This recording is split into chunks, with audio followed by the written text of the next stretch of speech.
Hello, in today's video, I'm going to talk about one ingredient that's best to avoid, and that's DATEM. So, what is DATEM anyways?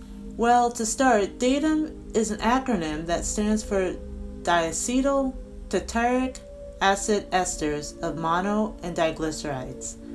Its European food additive number is E472E. Other terms for DATEM are diacetyl tartaric acid esters of monoglycerides and mono and diacetyl tartaric acid esters of mono and diglycerides of fatty acids. It's a good thing they abbreviated this ingredient's term to DATEM. Its actual name is a mouthful. DATEM is a popular emulsifier commonly used in baked goods such as bread. It acts as a dough conditioner and anti-caking agent. It gives bread that evenly raised appearance and desired texture that consumers expect.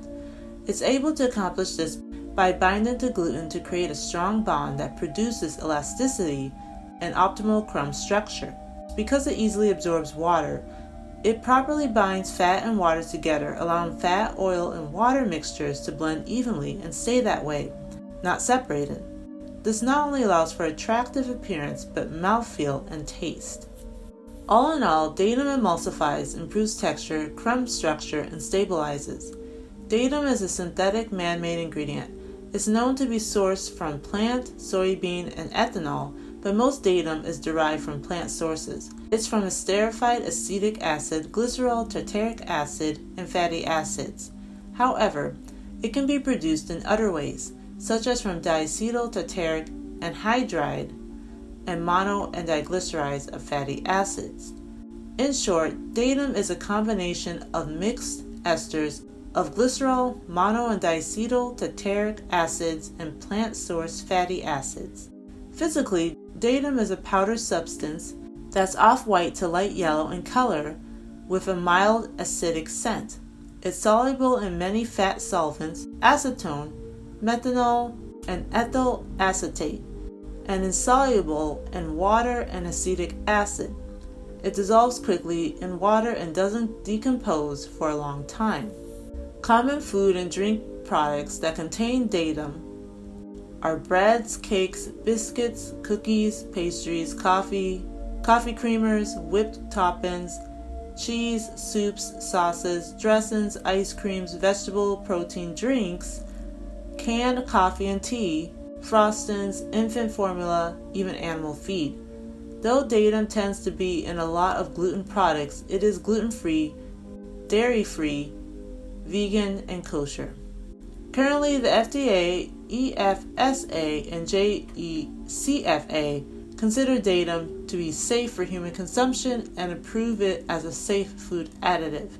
The FDA has DATEM on their generally recognized as safe GRAS list and has placed no daily consumption limits on it. However, the JECFA has an acceptable daily intake of between 0 to 50 milligrams per kilograms per body weight. Unfortunately, there's not a lot of concrete information or research on the health effects of DATEM, whether for short-term or long-term consumption. Even the exact process and method of DATEM is unclear. The only notable study on DATEM's effects on health was an animal study on rats done in 2002. After significant exposure to DATEM, the rats developed heart fibrosis and adrenal overgrowth. Beyond targeted research, several health professionals have warned of DATEM's link to increased intestinal permeability or leaky gut syndrome. Even with the lack of concrete research, many companies that aim to provide safe and healthy foods, such as Whole Foods, have eliminated products containing DATEM. So, with what is known about DATEM, should you consume food and drinks that contain it? I say no, because although there isn't much research on the negative health impacts of DATEM, the animal study in 2002 is concerning enough to be cautious.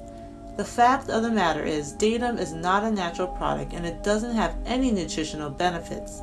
It is simply a tool to make processed food and drinks more appealing to the consumer. The negative impact DATEM had on the rats in the study, plus several health professionals warning of its connection to leaky gut syndrome, is a good sign that it can cause serious damage to your health with long-term consumption. One thing to note with processed foods is they often contain a ton of synthetic ingredients that impacts health. So if you are currently suffering from ailments, it could be due to the processed foods, even specific ones, that you consume on a regular basis. It may be difficult to pinpoint which ingredient is the culprit or ingredients, so by eliminating the processed food, and ideally all processed foods, will 9 out of 10 times eliminate the ailment. Though much is not known about DATEM, it very well could be a hidden ingredient causing many ailments people are struggling to get rid of. The best way to avoid DATEM is to avoid processed food and drinks that contain it. Most likely the food and drinks that contain DATEM have several other toxic ingredients you don't want to consume anyways. Luckily, a lot of the food and drinks containing DATEM, such as breads, are foods you can easily make from scratch. There are also healthier processed food and drinks that contain natural and organic ingredients void of DATEM, such as breads like Simple Mills, Siete, and Bob's Red Mill. That's it! I hope I successfully explained what DATEM is and all the concerns surrounding this ingredient. If you found this video helpful, please like, comment, and share so others looking to understand this common food additive can discover this video as well. Subscribe for more whole food and nutrition videos, and until next time, take care.